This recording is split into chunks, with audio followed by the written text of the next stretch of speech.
Hello Shri Radhe. बोल राजा रामचंद्र भगवान की जय। उमापति महादेव की जय। गोस्वामी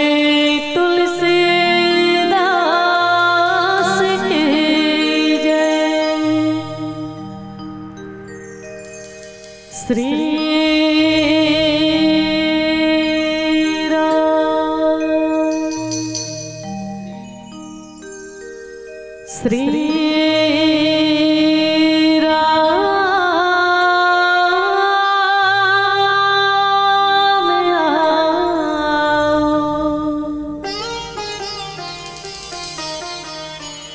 श्री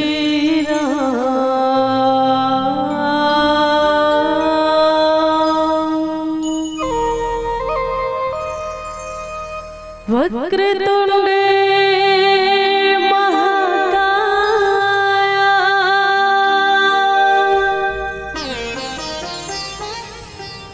सूर्यकोटि समप्रभा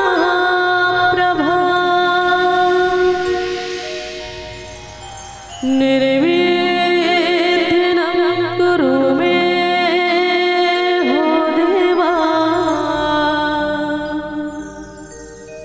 सर्वकार्येषु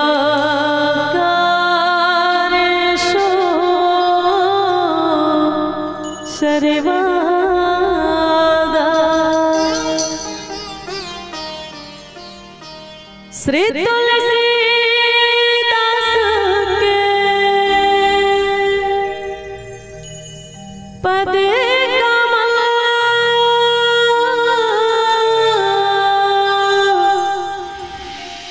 बारंबार मनावो,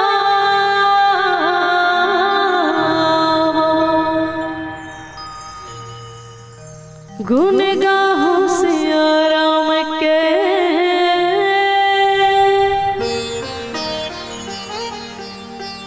हनुमंत होय सहाय, गुरुपद शीस नवाएंगे।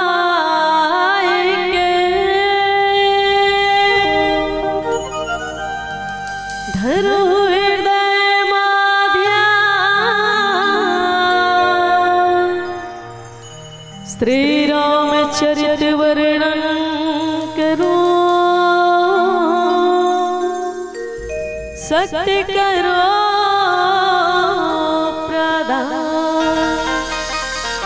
बोल राजा रामचंद्र भगवान की जय।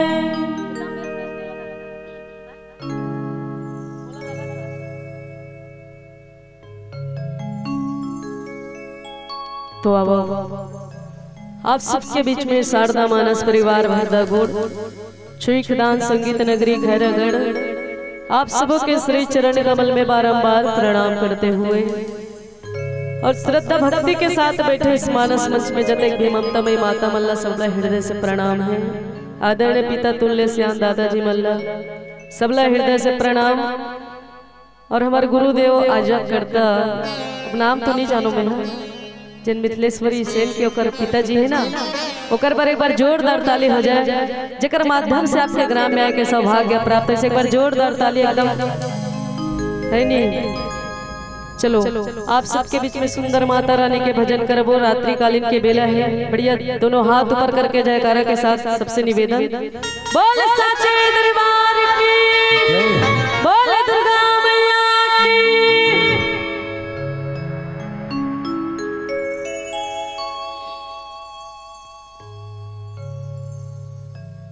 बोल दुर्गा मैया की जय।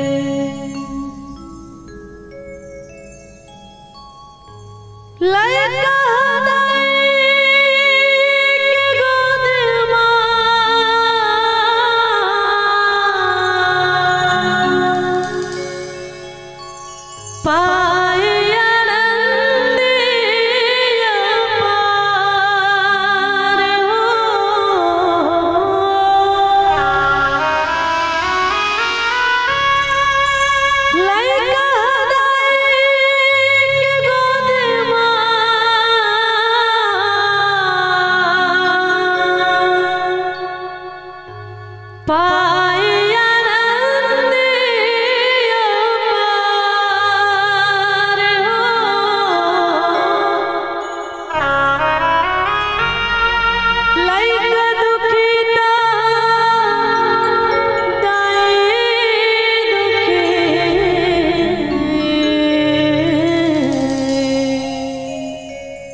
बेटा के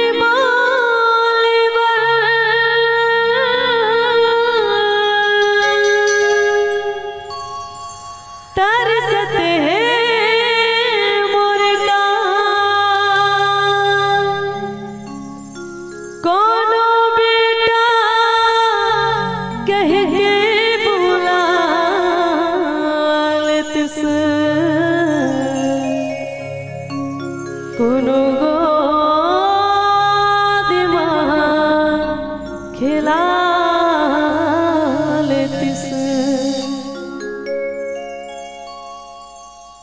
चाहे रिसाए जग सगरो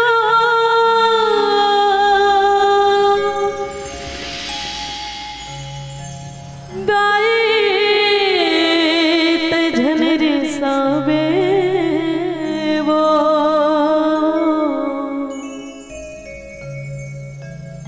मोर जिंदगी की डोंगला दाई पार लगावे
बोले शेर वाली मैया की जय, बोले लखन सिया रामचंद्र भगवान की जय।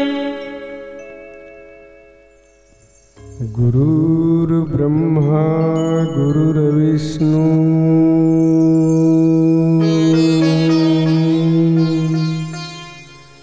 गुरुर्देवो महेश्वर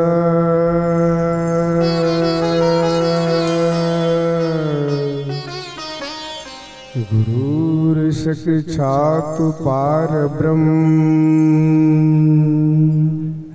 तस्मै श्री गुरुवे नमो नमः। या देवी सर्वभूतेषु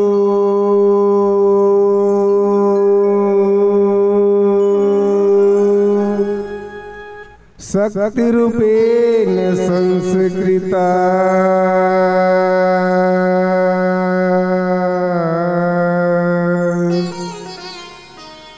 नमस्तस्यै नमस्तस्यै नमस्तस्यै नमो नमः।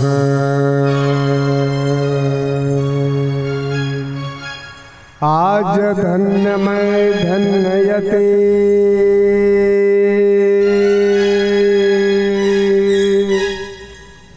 यद्यपि सब विधि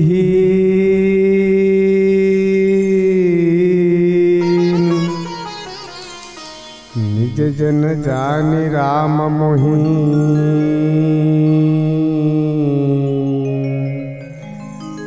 संत समागम दे।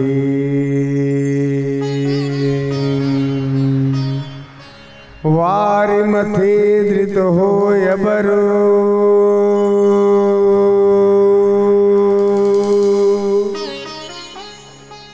सिकता से बरते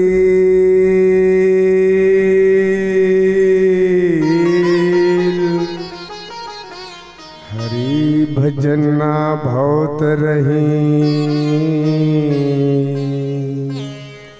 यह सिद्धांत अपेल। बोल सियावर रामचंद्र की जय, उमापति महादेव की जय, पवन सुत हनुमान की जय, गोस्वामी तुलसीदास की जय, बोलो भाई संत समाज की जय, बोलिए समस्त ग्राम के देवी देवता की जय।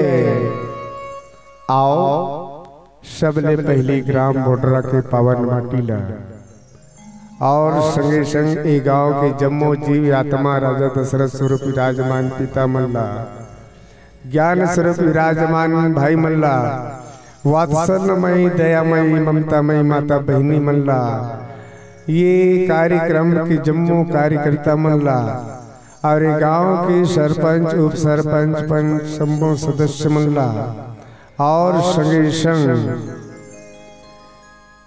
ये धर्म मंच के संचालन करिया सम्मान्य पूजनीय आदरणीय उद्घोषक महोदय जिला और संगे संग कौशल्य भंडार में जौन भोजन प्रसादी की व्यवस्था करते हैं मल्ला और संगे संग एमआई ऑपरेटर वाले भाई ला और संगे संग एक कैमरा वाले भाई मल्ला। तो आओ आप जम्मूला शारदा मानस परिवार ग्राम भरदा गोड़ की ओर से सादर प्रणाम, गलती हमर माफी देहु सब जल सीताराम। अरे बड़े खुशी मनायो मैं हर मिली सी यहाँ के निमंत्रण, भाग्य धन्य मनायो मैं हर पढ़े सुने पर मिल ही रामायण, पर मानस को हम क्या जाने क्या कहे महिमा इस सम्मेलन कर पर ख्याल रहेगा ग्राम बोडरा की, नहीं भूलेंगे हम इसे कभी मर कर। धन्य यहाँ के कार्यकर्ताओं जो भाग लिया है सत्य धर्म पर, और धन्य यहाँ की ग्रामवासी जो दिखा दिया जनकपुरी की नर नारी बनकर। थाना बर हमर छुईदानिये, जिला वर राजनांदगांव, शारदा मानस परिवार के थे लइका मनहर, भरदा गोड़ हमर गाँव, भरदा गोड़ हमर गाँव, भरदा गोड़ हमर गाँव।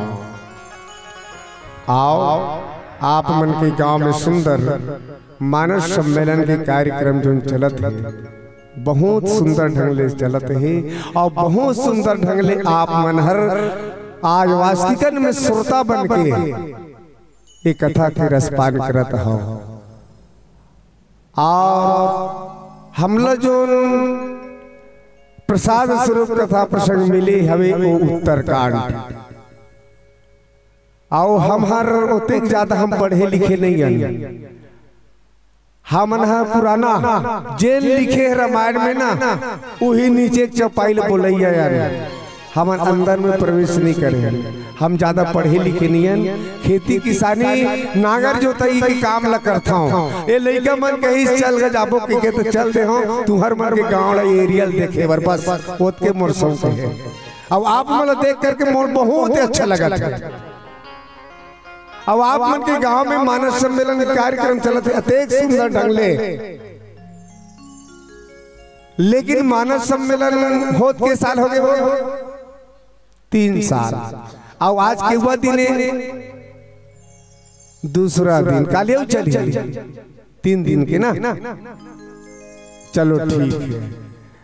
और नौधा खलोक होते का ही डहारा वो की दिन ले होते नौधा वो 9 दिन ले होते का ना, तभी नौधा नाम धरे हो। तुहर गांव में सम्मेलन होते सम्मेलन नाम धरे हो और कोनो गांव प्रतियोगिता होते, लेकिन सबको मिला करके रामायण से पढ़ते हो। रामायण से पढ़ते नहीं, चाहे प्रतियोगिता करवा ले, चाहे सम्मेलन करवा ले, चाहे नौधा करवा ले, सब मिलके रामायण से पढ़ते पर नाम लाया अलग अलग धर देते। अब मन धरे सम्मेलन कोनो गांव प्रतियोगिता, तो प्रतियोगिता करता क्या होते मानस के प्रति इसकी क्या योग्यता ही मानस प्रतियोगिता है। वो मन प्रतियोगिता की योग्यता देखते वो मानस प्रतियोगिता वाले। और नौधा हम डर होते 9 दिन ले। अब नौधा के अर्थ क्या होते नौधा,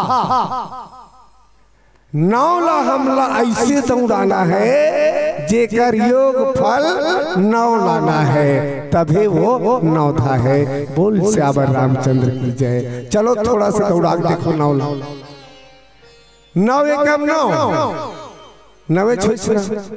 अब 9 दूनी 18 8 वे 9 9 तिया 27 7 2 9 9 चौक 36 6 3 9 और 9 पंचे 45 5 और 4 9। ऐसने कहूँ 10 तक पढ़बो और जोड़बो ना तो 9 ही आही। बोल श्यावर रामचंद्र की जय। ओकरे नाम नौधा है। अब सम्मेलन है तुम्हार गांव में तो सम्मेलन का लगी थे, सम्मेलन का लगी थे और 3 साल हो थे तुम्हारे गांव में सम्मेलन हो। कहा तू ही मन भाई, हम तो नहीं कहा था। मानस सम्मेलन का अर्थ यही है का मानव से मिलकर मानव को पहचानना, अपने धर्म कर्तव्य से अंदर परमात्मा को जानना। परमात्मा को जो जान लिया वही है दुनिया में मानव। अगर हम परमात्मा को नहीं जान सका तो मानव बनकर भी दानव। सत्य ल समझ स्वर्ग गए, झूठ ल नरक तुम जानो। सत्य झूठ को नहीं समझ सका तो हम रह गया दानव का दानव। ऐसन सुंदर मानुष तल्ला चिगला लद्दी में मत सानो। स्नान करे बर मानस गंगा माँ पक्का मन मठाना। मानस मंडली कहते का पूछी मालिक हर मुहे। यहाँ कौन पूछी, कोई पूछने वाला नहीं है। पूछी मालिक हर मुहे ताका कही के हम बताबो तेला हमिच मनहर जाना। बोल श्यावर रामचंद्र की जय। यही है मानस सम्मेलन। अब हम तो ऐसे लगी साफ मन के गांव आए थे ना, पूरा तुमन मानस सम्मेलन ला समझ गए हो। तुमन तो सुनत रहे हो, लेकिन यहाँ के सियान मन के व्यवहार न देख के हम समझ गए वास्तविकन में यहाँ के श्रोता मन सियान मन हर ये मानस सम्मेलन समझते काबर आदत व्यवहार के सत्कार करी उसके हम पता चल गए कि ये गांव के रहने वाला वाजिब में मानव है और मानव है तभी हम आपके गांव में हम यहाँ तक पहुँचे हैं। बोल श्यावर रामचंद्र की जय। तो आओ आप मन के बीच में समय ला व्यस्त न करते हुए सीधा सीधा कथा प्रसंग में प्रवेश करबो। जेन ल लिखे तेने बताहूं मैं नहीं जानो। रहा एक दिन अवधि कर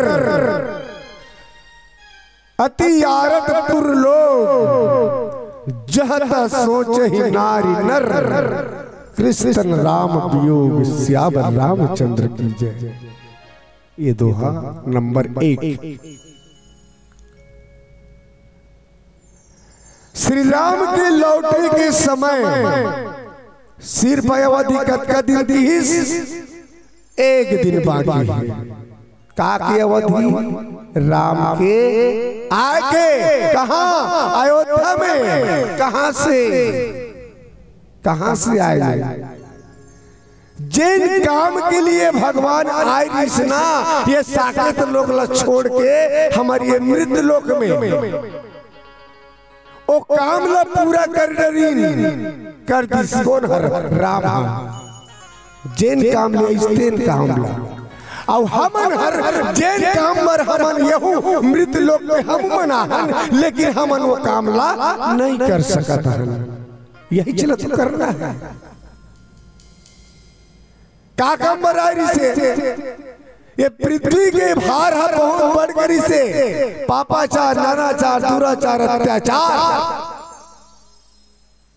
असत्य बढ़ गई से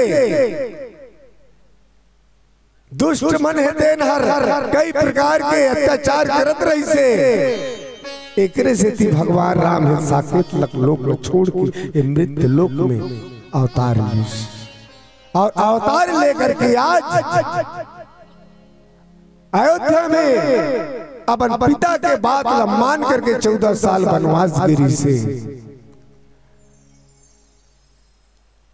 और क्या करके ही के बार देखा जाए तो रामायण के अंदर में ये 3 पुरी के उल्लेख आते। सबले पहली पुरी है अयोध्या पुरी जिहां के राजा दशरथ जैन नगरी में ज्ञान और त्याग के नगरी कहेगिन और ज्ञान और त्याग के नगरी में ही भगवान के राम के अवतार होए के बाद अयोध्या नगरी में सब के सब राम के मनैया रही लेकिन राम के विरोधी होई जेकर नाम है मंत्रा। बोल श्यावर रामचंद्र की जय। दूसरिया नगरी जनक नगरी जिहां के राजा जनक जैन नगरी ला योगीराज के नगरी कहेगिन और योगीराज के नगरी में ही भक्त सीता के अवतार होई। बोल श्यावर रामचंद्र की जय। और वो योगीराज के नगरी में न तो राम के विरोधी होई न रावण विरोधी होई ऐसा नगरी ला योगीराज के नगरी कहेगिन और योगीराज के नगरी में भक्त सीता के अवतार होई।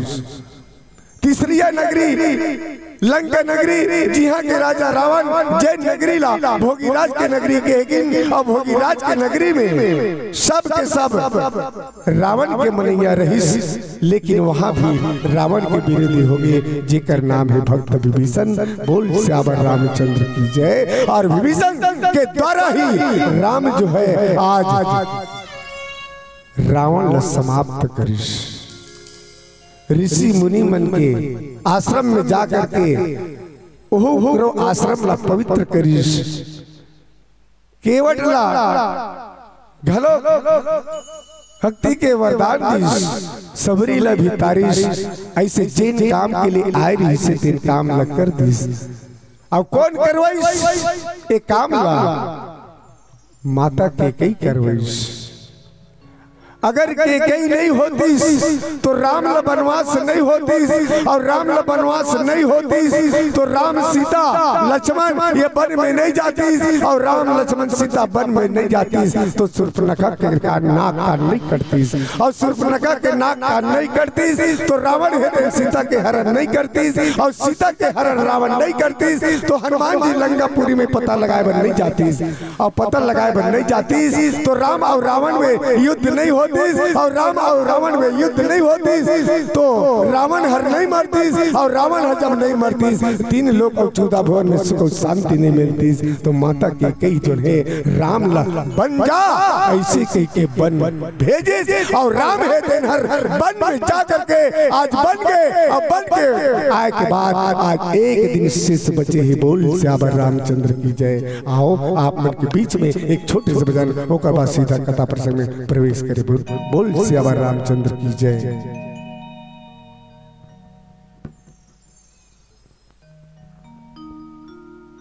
सियावर राम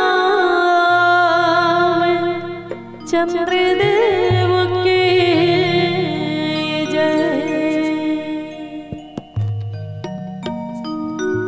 लकड़ी जले जले कोयला भय,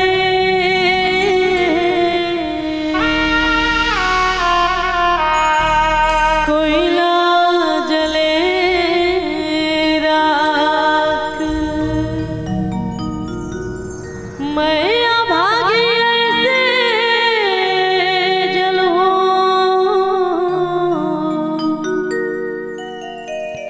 कि कोयला भयो न राख।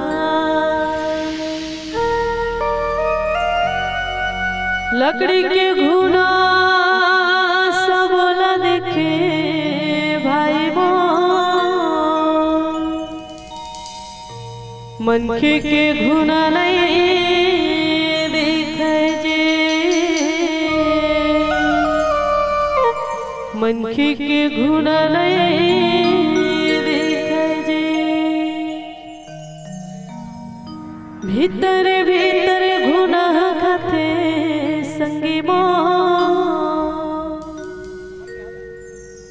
कोनो समझ नहीं पावे जे, कोनो समझ नहीं पावना।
ऐसे ने गुना राजा दशरथ लगा के, दशरथ लगा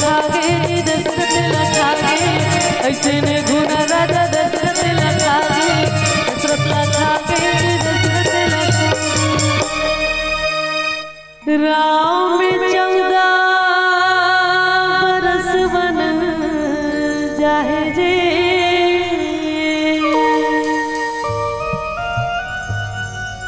राम में 14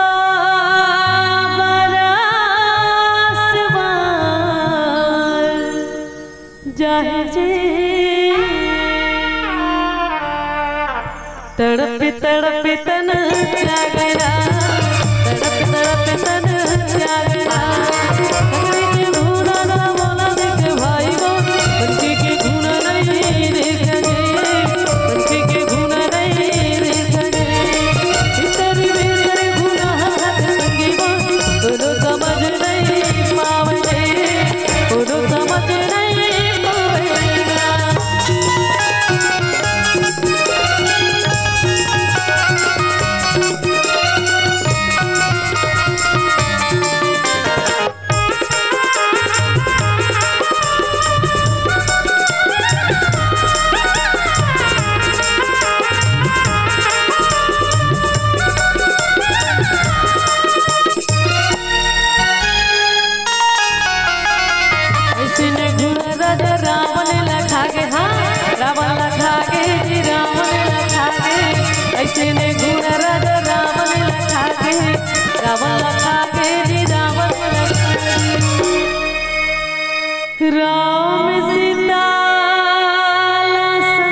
ले जाहि जी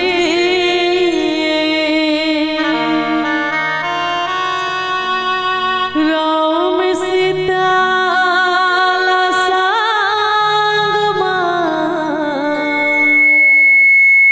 ले जाहि जी बनत ना संगे आकेरा बनत ना संगे आकेरा लकड़ी के धुना सा बोला देखे भाई बोले बनके की गुना नहीं देखा गए बनके की गुना नहीं देखा गए भीतर गुना हाथ संगे वो तो समझ नहीं पाओगे तो समझ नहीं पाओगे तो समझ नहीं पाओगे। बोल श्यावर रामचंद्र भगवान की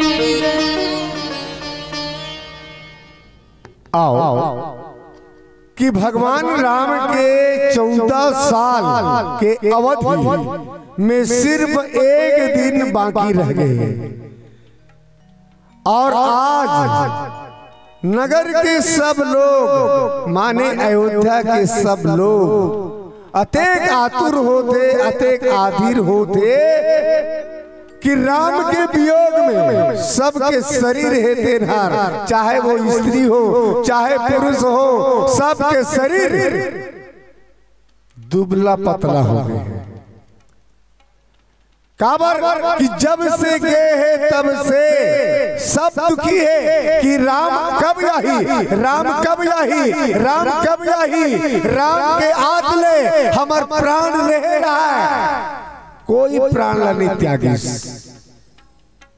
पर राम के अगोरा में सब के सब अपन प्राण रखे और वो कर वियोग में जतका भी स्त्री है पुरुष है सब के सब दुबला पतला हो गए और जहां तहां विचार करते हैं कि क्या बात है क्या कारण है कि राम जी काबर नहीं आते राम जी कार नहीं आते वो जगह में जाते तो वो जगह के मन घलक वही चर्चा करते हैं कि समय तो हो गए लेकिन राम जी आज काबर नहीं है राम जी आज कार नहीं है सब ऐसने तैसने गोठियावत है और सबके शरीर अंदर है अंदर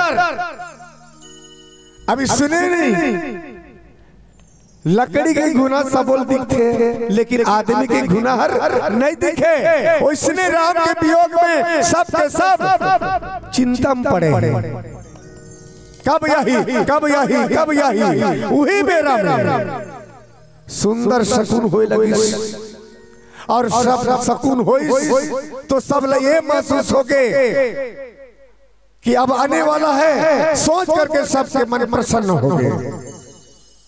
नगर भी चारों ओर से रमणीक होए लगी अयोध्या नगरी है काबर काली 22 जनवरी है अयोध्या में प्राण प्रतिष्ठा होना है तो कब दिन की तैयारी चलते है और सब खुशी है भारतवासी मन आज वही प्रकार से अयोध्या वासी मन बड़ा सुंदर अपन मन में प्रसन्न हुई और नगर भी चारों ओर से रमणीक हो गए जैसे कल के लिए हो गए रमणीक उसने हर जगह हमारे देखन हर गांव में फटाका फूटा थे झाड़न लगे हैं श्री राम के यात्रा निकालते हैं काबर कि राम के प्राण प्रतिष्ठा है वही प्रकार से आज अयोध्या नगरी में भी एहू मन सोचते हैं कि मानो ये सबसे सब चिन्ह प्रभु के आगमन के जनावत है कि राम अब आने वाला है राम अब आने वाला है कौशल्या है केकई है सुमित्रा है सब माता मन के मन ऐसे आनंद होते जैसे अभी कोई आकर के ये कहना चाहते कि सीता जी लक्ष्मण जी सहित भगवान राम जी आगे हैं आगे ऐसे कोई सूचना बताने वाला है ऐसा सब आनंद से भरे हैं आओ भरत भैया है तेनहर नंदी ग्राम में जिन प्रकार से भगवान राम है तेनहर 14 साल के लिए वनवास निकली वही भांति आज भरत भी है तेनहर नंदीग्राम में 3.5 फुट गड्ढा खन के कुछ बिछा करके जैन भूमिया में पृथ्वी में मोर श्री राम शयन करत है तो ऊपर में मैं शयन नहीं करूं ओकर नीचे में शयन करूं ये भाव लेकर के आज भरत जी है नंदीग्राम में नीचे में शयन करीस और आज वही भरत भैया के दाहिना आके दाहिना भुजा है तेन बार बार फड़के लगीस एला शुभ शकुन जान करके भरत जी के मन में अत्यंत हर्ष हो गए और वो भरत भैया तेन सोचे लगे विचार करे लगे कि अब प्राण के आधार रूप के आय में सिर्फ एक दिन ही बाकी है अब भैया आने वाला है अब भैया आने वाला है आज शुभ शकुन होते ये सोच करके भरत भी बहुत आनंद से भरे हैं और ऐसे कह के आगू का कहते जे लाओ एक भजन के बाद में आप मन के बीच में रखी के प्रयास करबो कहीं बोल श्यामा रामचंद्र की जय बोले बजरंगबली महाराज की जय।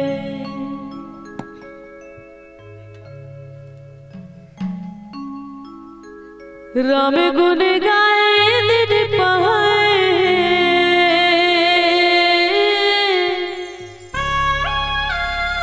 पाए श्री राम के नाम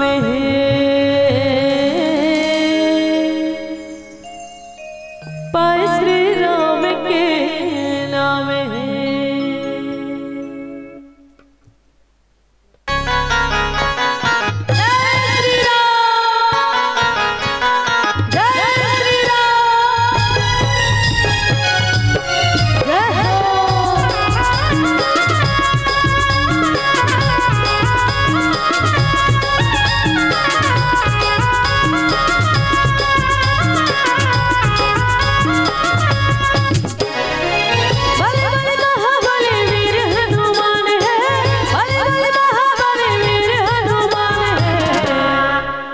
इसे एकदम चुपचाप बैठे भगवान के दरबार में बैठे दाई है नहीं खाली पीली नहीं बैठना है कि ताली बजाए में रुपया लागे ना पैसा कि ताली बजाए में रुपया लागे ना पैसा और अगले जन्म ला कौन जानते दाई बैलाबो की भैंसा है नहीं कोई नहीं जाना अतिक सुंदर मानुष तन मिले मानुष तल ऐसे व्यर्थ नहीं गवाना है।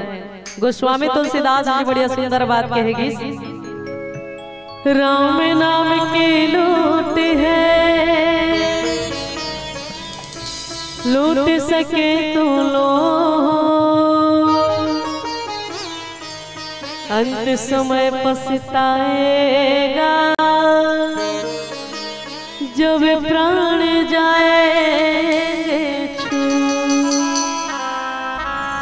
अतिक सुंदर मानुष तन मिले हैं। चलो बढ़िया सुंदर भगवान के दरबार में बैठे दोनों हाथ ऊपर करके सबसे निवेदन रात्रिकालीन के बेला है एकदम सुस्ती पना नहीं बैठना है नहीं सबला नींद लगा था वाला नींद लगा थे तो नींद ला भगावर का करना है बढ़िया सुंदर राम भगवान में बैठ राम दरबार में बैठे दोनों हाथ में बढ़िया सुंदर मीठे मीठे तालियों के साथ सबके नींद भगा जी। चलो दोनों हाथ ऊपर करके चलो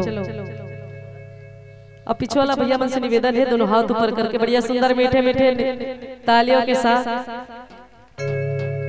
अब सुस्ती पनल देख के तो मुझे ऐसे लगा थे कि आजा करता मन चाय की व्यवस्था नहीं करे है नहीं दीदी ये दे अभी पड़ोसी गांव गए रहे ना तो बढ़िया ताली बजवाबो कहां तक कटे मन चाय तीरत रही सब तो एक हाथ में चाय धरन तो एक हाथ में ताली बजावन है नहीं। चलो निवेदन दोनों हाथ ऊपर करके सबला कहना सुंदर मीठे मीठे तालियों के साथ राम गुण गाए दिल पहाए श्री राम के नाम है श्री राम के नाम है राम गुण गाए दिल पहाए श्री राम के नाम है श्री राम के नाम है।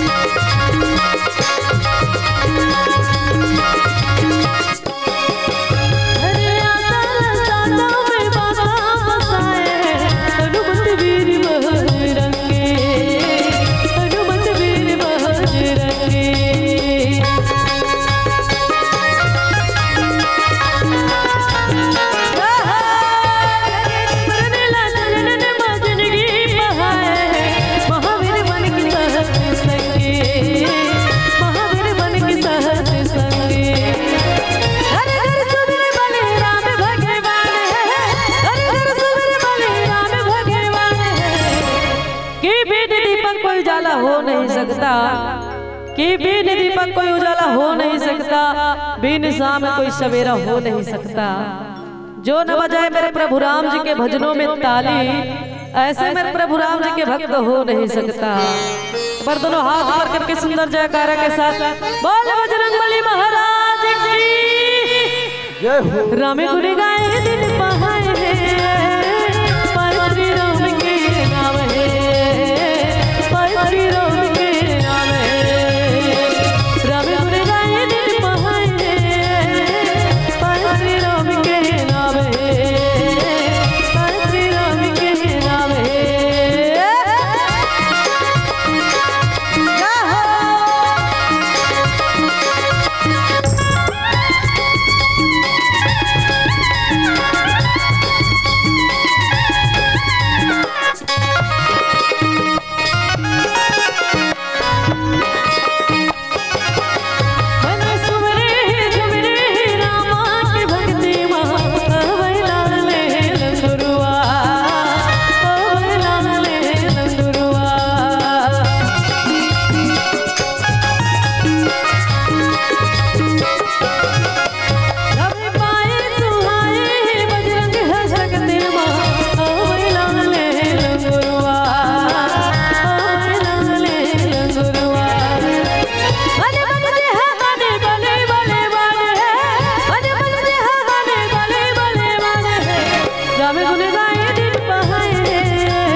बजरंगबली महाराज की जय। आओ रहे एक दिन अवधि अधारा, समझत मन दुख भय अपारा।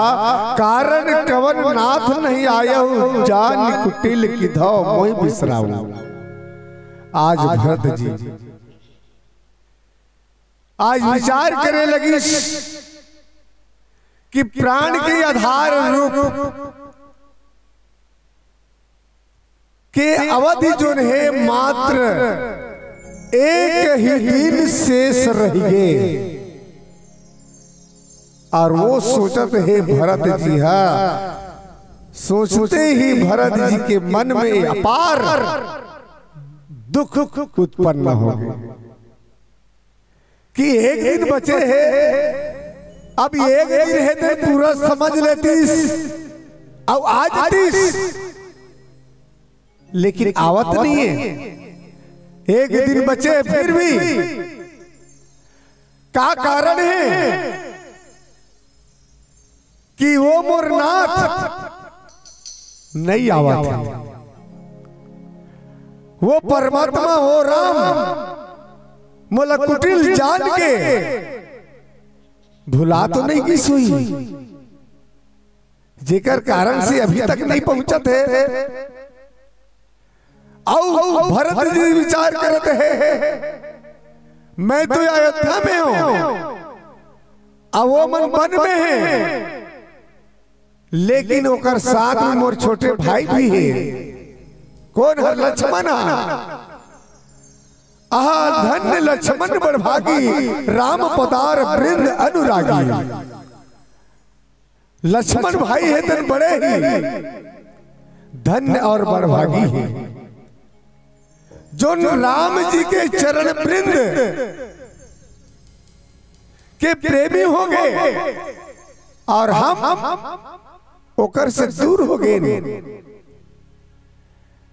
जो आज ओकर संग में जाकर के सेवक बन करके ओकर सेवा करते हैं और ओकर चरण के प्रेम के अनुरागी बने हैं, वो धन्य है लक्ष्मण। अर्थात उनसे अलग नहीं हुई, ओकर संग में है। मोला तो प्रभु जो है भरत विचार करिस, मोर भैया राम है तेरे हर मोला कपटी समझ गए, कुटिल जान गए, पहचान गए। और यही कारण से नात है तेन हर मोला साथ नहीं लेगिस। ये अपन आप में अपन आप धिकारत कौन हर लक्षण भरत जी हर जो करनी समझे प्रेम मोरी नहीं निस्तार कलप समतो कोरी। बात भी ठीक है काबर कि यदि परमात्मा है तेन मोर करनी पर ध्यान दे तो 100 कल्प तक भी मोर निस्तार माने छुटकारा नहीं हो सके। अगर कहो परमात्मा है तेन मन करनी ला देगी तो, परंतु आशा अपने हैं कि हे प्रभु सेवक के अवगुण जो है कभी भी नहीं माने, वो परमात्मा में वो गुण भी है। हे दीन बंधु और अत्यंत ही कोमल स्वभाव के है, ऐसे आज भरत है तेन विचार करत है। मोरे जी भरोसा दृढ़ सोई मिली है ही राम सगुण शुभ होई। अतएव मोर हृदय में ऐसे पक्का भरोसा है कि राम जी अवश्य ही आकर के मिली ही, अवश्य ही मिली, नहीं मिले वाले बात नहीं है। और वो परमात्मा जो है राम जो है ओकर सभा ही वैसने है। जेन भक्त हर भगवान ला याद करते, राम ला याद करते, वो भगवान है तेन हर वो भक्त के प्रति जरूर दया करते। दया निधान है, करुणा निधान है। आज मैं याद करता हूँ तो जरूर आकर के मोला मिली। और याद एक ऐसा शब्द होते भक्त और भगवान दोनों पर लागू होते। या औदा याद भक्त हर भगवान ला याद बस कर ले, तहने वही याद ला उल्टा कर दो, वो भक्त बर भगवान है तेन हर दया कर देते। बोल श्यावर रामचंद्र की जय। ऐसे वो नाथ के गुण है। और आज मोरो मन में निश्चय है, भरोसा है। और जैन जैन भक्त मन हर भगवान ला याद करिस, वास्तविकन में ओकर प्रति भगवान दया भी करिस। मस्त हुए प्रहलाद को देखो, खम्भ में राम दिखा दिया, उनके दुख हरने के कारण नरसिंह रूप बना दिया। मस्त हुए अर्जुन को देखो, श्री कृष्ण से रथ हकवा दिया, उनके दुख हरने के कारण गीता ज्ञान सुना दिया। मस्त हुए सबरी को देखो, झूठा बेर खिला दिया, उनके दुख हरने के कारण सर को अमृत बना दिया। आज जैन भक्त हर भगवान ने याद करे है, ओ भक्त प्रति भगवान है तेरी जरूर दया करे है। और आज मोर मन में जरूर विश्वास है, पक्का भरोसा है, वो परमात्मा है तेन आकर के मोर से जरूर मिली। मोला सकुन बड़े शुभ होते, बीते अवधि रहे जो प्राणा, अधम कवन जग मोहि समाना। अब भरत जी कहिस किंतु अवधि बीत जाए और यदि मोर प्राण जो है रह गए तो इस संसार में मोर समान निच कौन हो ही कहिस, निच कौन हो ही कहिस। अगर कहो एक दिन अवधि बचे और नहीं आई और मोर प्राण रह गए तो ये प्राण रख के मैं का करूं कहिस। और वास्तविकन में प्राण की शोभा तब होते, मानव की शोभा तब होते जब मन में ईमान होता है। घर की शोभा तब होता है जब घर में संतान होता है। और मंदिर की शोभा तब होता है जब मंदिर में भगवान की मूर्ति होता है। और प्राण की शोभा तब होता है, शरीर की शोभा तब होता है जब शरीर में प्राण होता है। और महफिल की शोभा तब होता है जब महफिल में राम के दरबार में ताली का दान होता है। इसलिए जोर से बजाओ ताली, जीवन व्यर्थ न जाए खाली। आज ये प्राण है दिन हर अवधि समाप्त हो गए, और प्राण रहेंगे तो काकर में रखूं ये प्राण लग मोर समाने नीच कोई नहीं हुई कहीं। काबर मैं पहले कह चुके हूँ, हे भैया यदि 14 वर्ष में भी एक दिन यदि विलंब हो तो ये भरत हे तेन हर ये प्राण न त्याग दी, ऐसे कहे हो। लेकिन आज वो प्राण रहेगी जाही ये बात के भरत जी विचार करते हैं और भरोसा भी करते हैं। जब मैं प्रण करे हो तो प्रण के रक्षा जो है मोर भैया जरूर आकर के करही और मोर से जरूर मिलही। ऐसे कही के आज भरत है तो सोचत है विचार करत है, राम विरह सागर महु भरत मगन हो मन हो, विप्र रूप धरि पवन सुत आई गए जन पूछ सियावर रामचंद्र की जय। ऐसे कह के आओ दोहा में क्या बताते जिला। एक भजन के बाद में आप मन के बीच में दोहा में चर्चा करी के प्रयास कर वो कहीं बोल सियावर रामचंद्र की जय।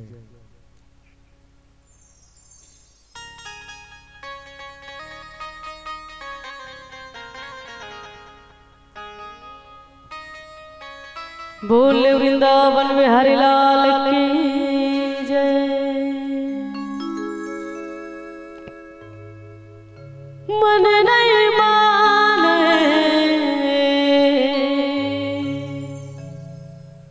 देख बिन तोला, आँख मोर भटके तरसत चोला। मन नहीं देख बिन तोला, आँख मोर भटके तरसत चोला। तोरनो के माला में जपते रहे तो, तोरनो के माला में जपते रहे तो, तोर देहरे माया के भजन करता। मीराबाई, अच्छा बताओ मीराबाई कौन रही? अच्छा बताओ मीराबाई कौन रही? सब हाथ ऊपर करके। कृष्ण भक्त रही से दाई मीराबाई। 5 साल के अवस्था में अपन माल ऐसे का चीज पर जीत पकड़ के बैठ गए, और ससुराल जाए के बाद ऐसे का घटना घट गए जेकर ले ससुराल में जहर दे के मारे के नौबत आ गए। चलते आप सबला सुंदर भजन में जोड़थन। ओकर पहले एक बार सुंदर बाके बिहारी जी के जयकारा के साथ बोल बाके बिहारी लाल की जय। बना के क्यों बिगाड़ा रे,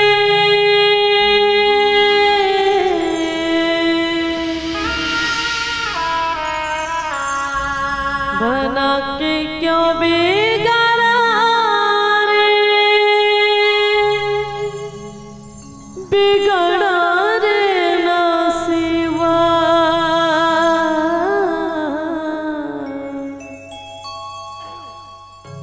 हो मुरली वाला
मीरा बाई 5 साल के रीस अपन माल कथे पड़ोसी में होत रहा है बिहाव।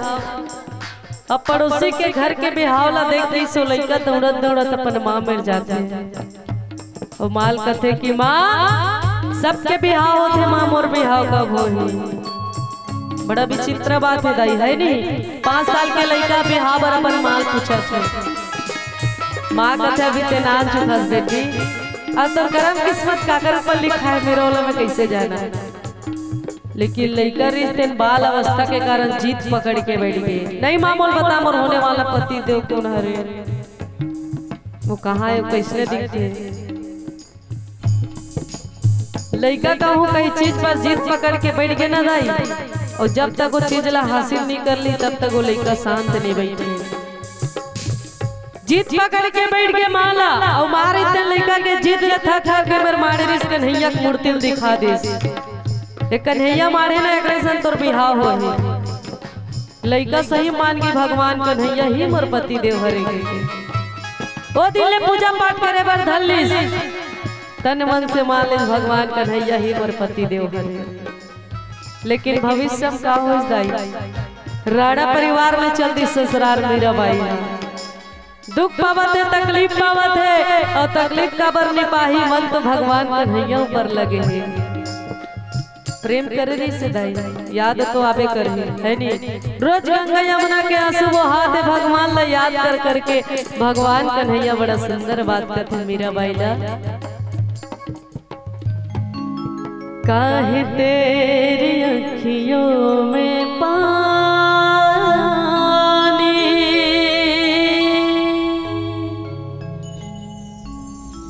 काहे तेरी अखियों में पानी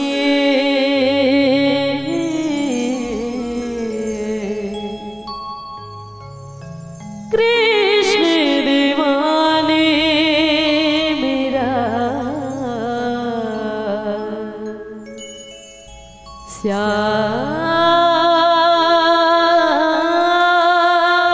श्याम दीवानी क्या कभी अंबर से सूर्य बिछड़ता है क्या कभी बिनवाती दीपक जलता है। कैसे है अरे होनी अरे आके हुए रंग छोड़ गया जो तो कैसे जिएंगे हम।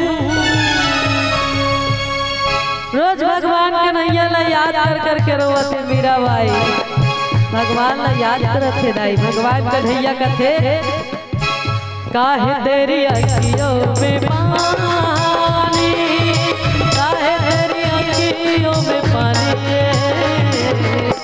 काहे तेरी अखियों में पानी मेरा काहे तेरी अखियों में पानी कृष्ण दीवाने मेरा श्याम दीवाने कृष्ण दीवाने मेरा श्याम दीवाने दीवाने दीवाने दीवाने ओ मेरा कृष्ण दीवाने ओ मेरा श्याम दीवाने ओ मेरा कृष्ण दीवाने ओ मेरा श्याम दीवाने।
जब जब कन्हैया के मुरली बाजा मीरा बाई गाँव के चौराहे में चल रहे तो वो घर के दरवाजा में बैठे रहा।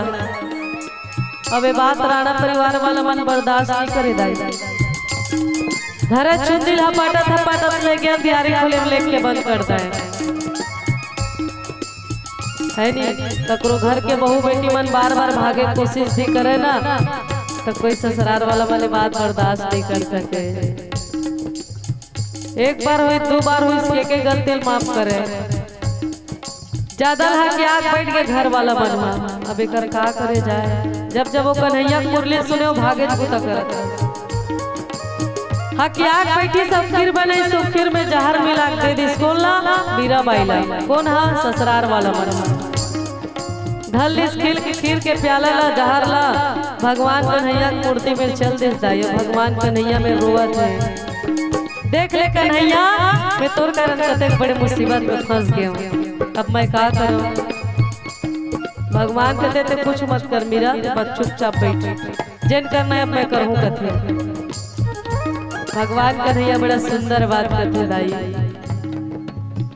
हंस के पीले घर का प्याला हंस के पीले घर